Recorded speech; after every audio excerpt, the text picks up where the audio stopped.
వేదావతి వాళ్ళు ఇంటికి వస్తూ ఉంటారు. అది చూడగానే అక్కడ ఉన్న రామరాజు మాత్రం అదేంటి చిన్నోడు ప్రేమ ఇంటికి రాలేదు వాళ్ళేరి అని చెప్పేసి అయితే అడుగుతూ ఉంటాడు.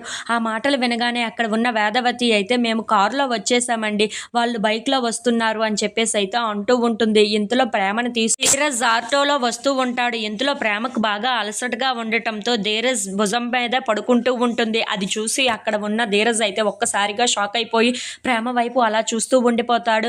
ఇంతలో అక్కడ ఉన్న ప్రేమని ఇంటికి ఆటోలో తీసుకొని వస్తూ ఉంటాడు. అది చూడగానే అక్కడ ఉన్న రామరాజు అయితే ఒక్కసారిగా షాక్ అయిపోతూ ఉంటాడు. అదేంటి వీళ్ళు బైక్లో వస్తున్నారని చెప్పావు, ఇప్పుడేమో ఆటోలో వస్తున్నారు, ఏం జరిగిందో ఏమో అని చెప్పేసి అయితే చాలా కంగారు పడిపోతూ ఉంటాడు.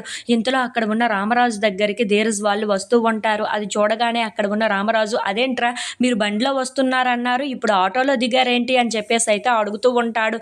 ఆ మాటలు వినగానే అక్కడ ఉన్న ధీరజ్ అయితే బండి చెడిపోయింది నాన్న, దాన్ని పక్కన పెట్టేసి మేము ఇదిగో ఈ ఆటోలో వచ్చేసాము అని చెప్పేసి అయితే అంటూ ఉంటాడు. ఆ మాటలు వినగానే అక్కడ ఉన్న రామరాజు అయితే చాలా కోపంగా ఏంట్రా బండి చెడిపోతే పక్కన పడేస్తావా, నీకు అసలు బుద్ధి బుర్ర ఏమైనా ఉందా, నీకు అసలు ఏమీ తెలియదా ఏంటా అని చెప్పేసి అయితే అంటూ ఉంటాడు. ఆ మాటలు వినగానే అక్కడ ఉన్న ధీరజ్ అయితే ఒక్కసారిగా షాక్ అయిపోయి వాళ్ళ నాన్న వైపు అలా చూస్తూ ఉండిపోతాడు. ఇంతలో అక్కడ ఉన్న రామరాజు మాత్రం బండి పాడైపోతే పక్కన పెట్టేసి వచ్చేస్తావా, దాన్ని బాగు చేసుకొని మళ్ళీ తీసుకురావాలి, అంతేకాని ఇలా చేస్తావేంట్రా, నీకు అసలు ఏమీ తెలియదురా, నీకు బుర్ర లేదురా అని చెప్పేసి అయితే తిడుతూ ఉంటాడు. ఆ మాటలు వినగానే అక్కడ ఉన్న ధీరజ్ ప్రేమ వాళ్ళు అయితే చాలా బాధపడుతూ ఉంటాడు.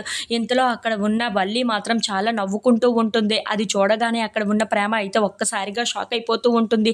ఏంటి ఈ అమ్మాయి ఇలా నవ్వుకుంటుంది అని చెప్పేసి అయితే అనుకుంటూ అక్కడ ఉన్న వల్లి వైపు అలా చూస్తూ ఉండిపోతుంది. ఇంతలో అక్కడ ఉన్న ధీరజ్ మాత్రం వాళ్ళ నాన్న తిట్టడంతో చాలా బాధపడుతూ ఉంటాడు.